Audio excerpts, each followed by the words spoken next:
ഈ ഭൂവനം എന്താണെന്ന് പറയുകയാണ്. ഈ പ്രപഞ്ചം, നമുക്ക് അനുഭവവേദ്യമായ പ്രപഞ്ചം എന്താണെന്ന് ഗുരു വിശദീകരിക്കുന്നു. ഈ പഞ്ചഭൂതങ്ങളുടെ ഒരു സമ്മേളനം, കോലാഹലം. അത് എവിടുന്ന് വരുന്നു? നീ ലാസ്യമാടി വിടുമീ, നിന്റെ ഒരു നർത്തനമാണ് ഈ കാണുന്ന പഞ്ചഭൂതം. ദേവിയുടെ ഒരു നർത്തനം. കാളി നാടകത്തെ നമ്മൾ കണ്ടില്ലേ?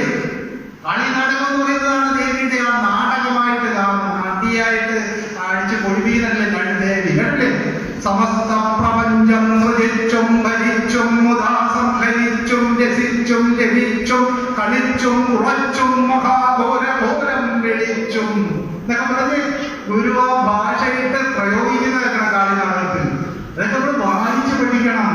ഗുരുവിന്റെ കവിത്വവും ഗുരുവിന്റെ ആ എന്തുവാണ് ആ ദൈവികതയൊക്കെ നമുക്ക് മനസ്സിലാക്കണം. അല്ലാതെ പറഞ്ഞാലൊന്നും പറ്റില്ല. ഇതൊന്നും മേലായ മൂലമതിയാൽ ആവൃതം ജനനി, നീ മേലായ മൂലമതി. ഒന്നായ പാർവതി എന്ന് കേട്ടാൽ മതി, മൂലാമതി എന്നും എടുക്കണ്ട. ഗുരുവാക്യം ഒന്നായ പാർവതി എന്ന് പറഞ്ഞുകൊണ്ട് ഈ പറഞ്ഞതും ആ ശുദ്ധ ബോധം തന്നെയാണ്.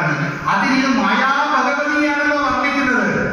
അതിന് ആവരണം ഈശാവാസ്യമൊക്കെ ഈശ്വരൻ മൂടപ്പെട്ടിരിക്കുകയാണ്, ആവസിച്ചിരിക്കുകയാണ് എന്ന് വെച്ചാൽ ആ ഈശ്വരന്റെ സാന്നിധ്യത്തിലാണ് ദേവിയുടെ ഈ പ്രവർത്തന മണ്ഡലം എന്നാണ് അർത്ഥം.